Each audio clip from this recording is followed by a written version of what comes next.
はい、気ままな親父の趣味チャンネルです。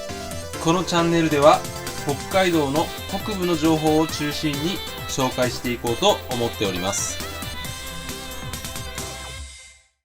今回の動画は JGC 集合を兼ねまして北海道旭川市からベトナムの首都ハノイに旅行に行った動画のパート3です。皆さんマッサージ好きですか？私は日本ではそんなに行かないんですが、東南アジアに行きますと値段が安いので毎回行っております。今回の動画ではハノイで特におすすめのマッサージ店を紹介しております。それ以外にはハノイ最終日の模様、そしてノイバイ空港の日本航空 JAL 指定ラウンジなどについても紹介しております。 4K 映像かつ二重原稿の字幕を歯車マークから選択して最後までご視聴いただければ幸いです。ハノイ旅行パート1の動画では北海道の真ん中旭川空港からハノイノイバイ空港までを日本航空 JAL の飛行機で移動した動画です。パート2の動画ではハノイ市内の観光スポットやジム、オバマ元大統領が来店したレストラン、ナイトスポットなどを紹介した動画です。こちらの動画をまだご覧いただいてない場合はぜひご覧いただければと思います。私は前日と同様にハノイの中心部にありますハノイパラダイスセンターホテルに宿泊しておりましたので、このホテルの朝食を食べました。この日はフォーの味付けが変わっておりまして、スーラータンメンのスープのような味でした。そしてキティちゃんのヨーグルトアイスがあったんですが美味しかったですね。朝食を食べましてホアンキエム湖の小さな島にあるお寺の玉山寺に行ってまいりました。玉山寺の近くにありますドンキンギアトゥック広場から歩いた映像を紹介します。ドンキンギアトゥック広場の周辺はハノイで一番にぎわいがありますね。後で紹介します。コンカフェもありました。ハノイに行かれたことがある方でしたらこの辺りは絶対歩いていますよね。この時間帯だけなのか分かりませんが歩行者天国になっていました。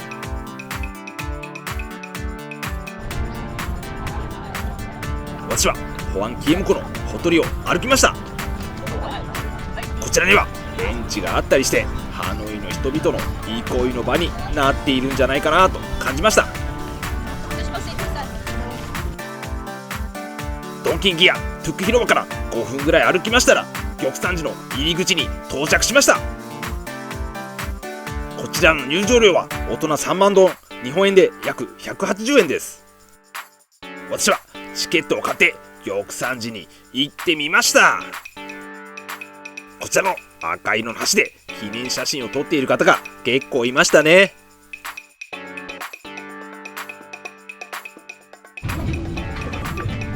このお寺は13世紀に中国の侵略を撃退したチャンフンダオ将軍が祀られているそうです。こ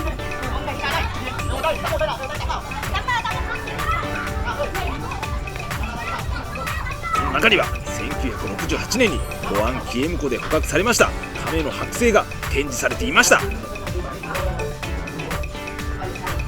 私は玉山寺に行った後ドンキンギアトゥック広場の近くにあります人気カフェコンカフェに行きました。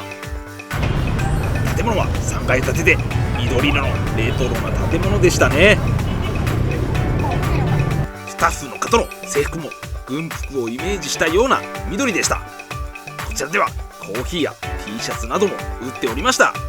私はここでココナッツコーヒーを買って帰りました。このお店のメニューです。いろいろなメニューがありましたが私はココナッツチョコレート6万5000ドン、日本円で約390円を注文しました。私が今回注文しましたココナッツチョコレートです。ドンキンギアトゥック広場を眺めながら飲みました。ココナッツとチョコレートが甘かったですね。フラペチーノのような感じでしたので暑い日に最高でしたね。美味しかったです。私はコンカフェに行った後ハノイの観光スポットハノイ大教会に行きました。この辺りは歴史を感じる建物が立ち並んでいましたね。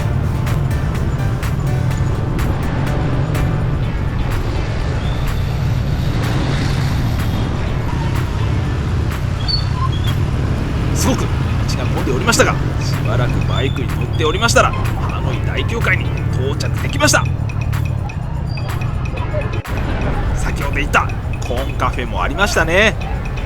この日は教会の中に入ることはできませんでしたが外から雰囲気がある教会を眺めたり記念写真を撮ったりしておりました。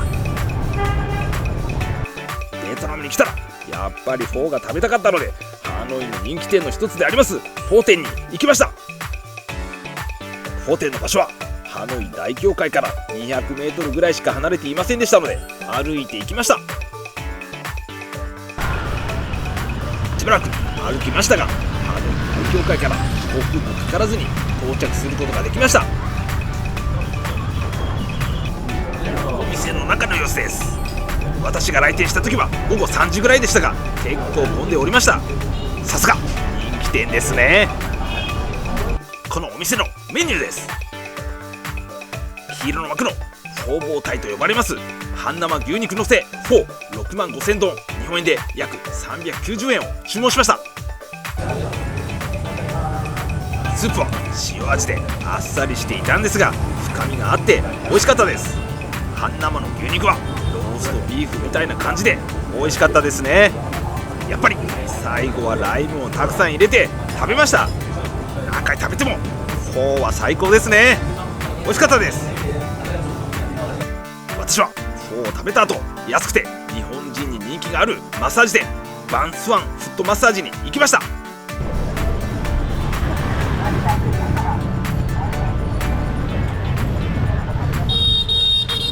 このお店はフォー店から歩いて1分もかからずにお店がありました。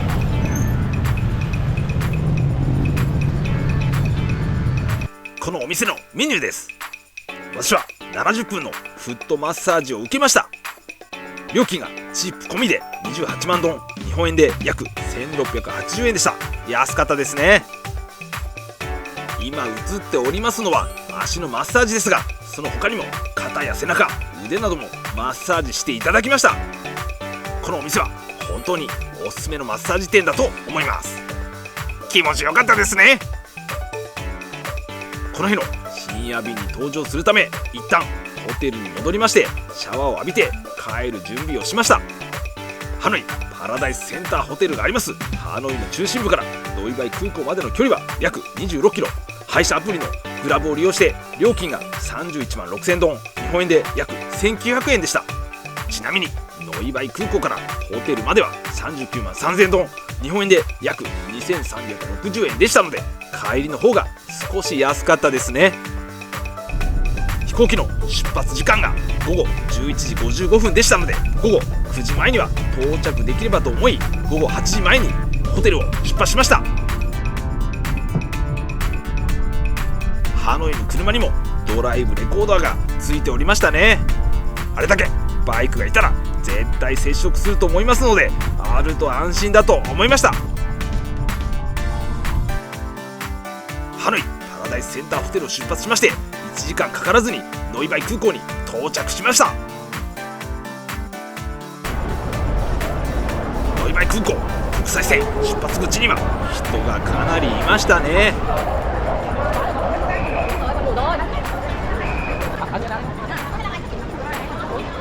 日本航空 JAL のチェックインカウンターは E でした。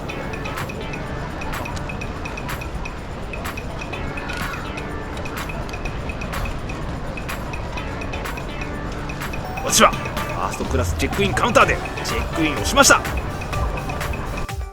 チェックインをした後、エスカレーターに登ってレストランエリアに行ってみました。こちらにはハイランズコーヒーなどのお店がありました。日本航空のチェックインカウンターではエコノミークラスは混んでおりましたが、ビジネスクラスやファーストクラスにチェックインカウンターはついておりましたね。私はバーガーキングを横目で見ながら出国審査場に行きました。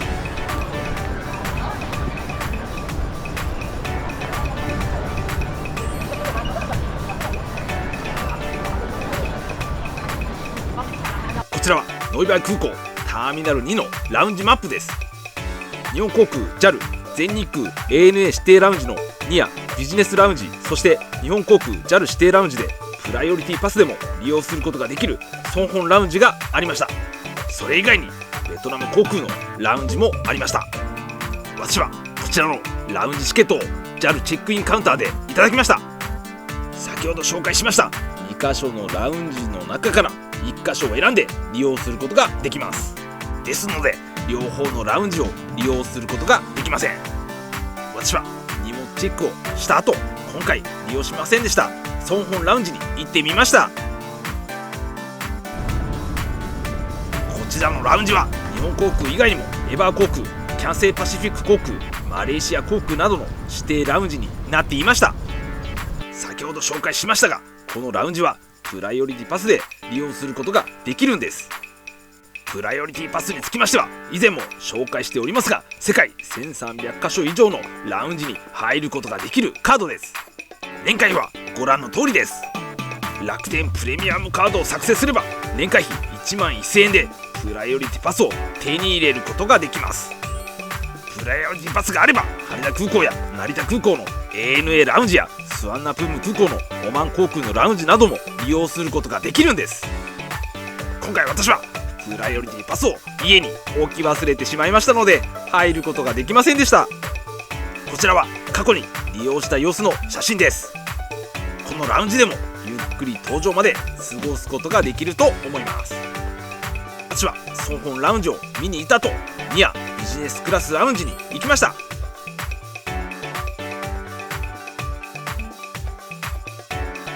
このラウンジでは日本航空、全日空以外にもカタール航空や大韓航空などの指定ラウンジにもなっておりました。めちゃくちゃラウンジ広かったですね。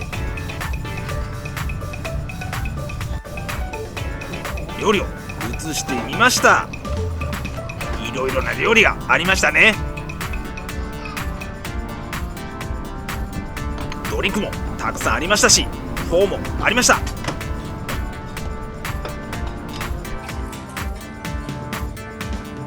今回食べた料理です。やっぱりフォーを食べちゃいましたね。本当に美味しかったです。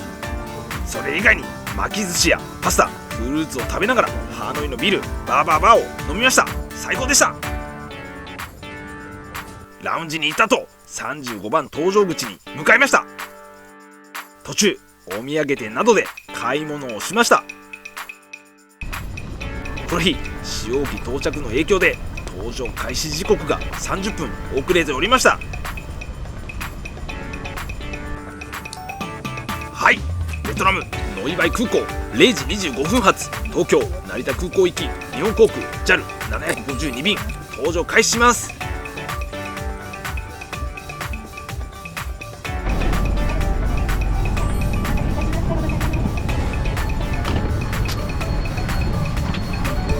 この日はビジネスクラスシートが結構混んでおりましたね。私が座った席はエコノミークラスの23系の座席でした。座席には枕やブランケットなどが置いておりました。また USB 電源もありましたし、コンセントもありましたので快適に過ごすことができました。ベトナムノイバイ空港から成田空港までの区間マイルは 2294 マイルです。距離は約 3691km です。これからベトナムノイバイ空港を離陸します。この機種でありますボーイング787の離陸速度は約300キロだそうです。日本航空 JAL752 便成田空港に向けて離陸しました。機内のモニターは離陸から10分ぐらいで使用することができました。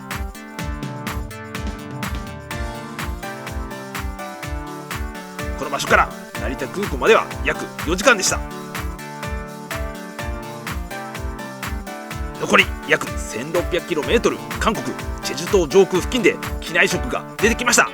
おそらくハニートーストだと思いますが、パームシュガーをつけて食べたら甘くて美味しかったです。ラムノイバイ空港から飛行時間4時間半ぐらいで日本航空 JAL752 便が成田空港に到着することができました。私は足がパンパンになっておりましたが、ゆっくり機内を出ました。機内を出た後、入国審査をするため長い通路を歩いていきました。この写真は羽田空港の写真ですが、成田空港でもビジットジャパンウェブから到着6時間前までに必要事項を登録しておきますと、携帯の画面が青になります。携帯の画面が青であればすぐに入国審査を通過することができます。私は飛行機が到着してから30分もかからずに成田空港到着口に出ることができました。その後羽田空港に向かうためこちらのバスに乗りました。羽田空港までの距離が約 81km、 このバスで約1時間半で到着することができます。私が羽田空港の北ウイングに到着したのが朝9時ぐらいでしたが、結構混んでおりましたね。しばしナレーションも入れませんので羽田空港の様子をご覧ください。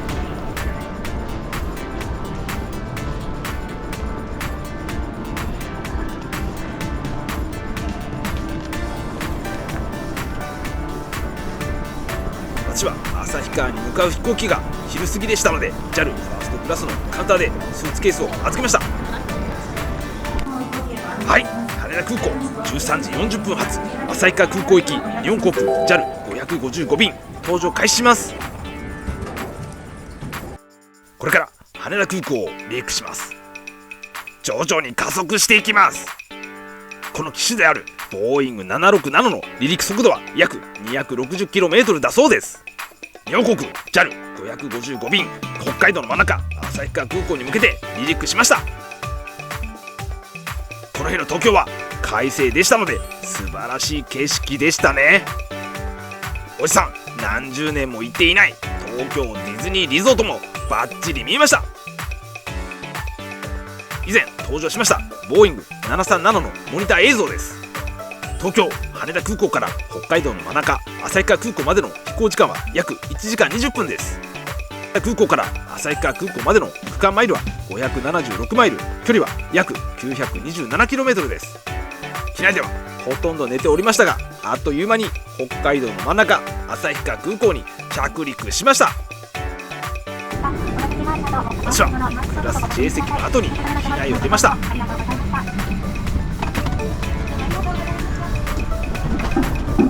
通路を歩きましてスーツケースをピックアップするために手荷物受け取り所に行きました。こちらでスーツケースを受け取って到着口に行きました。そのまま空港の外に出ました。空港の外に気温計がありますので見に行きました。午後3時半で気温 6.7 度、旭川やっぱり寒いな。これで今回の動画は以上になります。ハノイの中心部の映像を見ながらエンディングにさせていただきます。今回の動画ではハノイ旅行最終日の模様を紹介させていただきました。ホアンキエム湖にあります玉山寺やハノイ大教会を見てまいりました。そしてフォーの人気店やハノイの人気カフェ、日本人御用達の激安マッサージなど最終日もハノイを満喫することができました。ノイバイ空港の日本航空 JAL 指定ラウンジも素晴らしかったです。その後ノイバイ空港から成田空港、羽田空港から北海道の真ん中旭川空港まで合計区間マイル2870マイル、距離で約 4618km を日本航空 JAL で移動した様子など盛りだくさんの内容ではなかったでしょうか。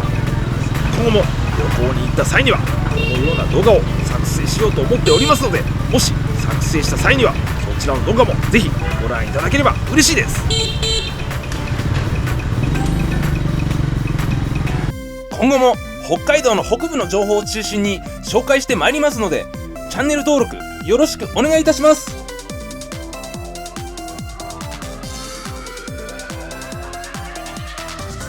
おじさん来年ハノイにいたらハローワン行きたいな。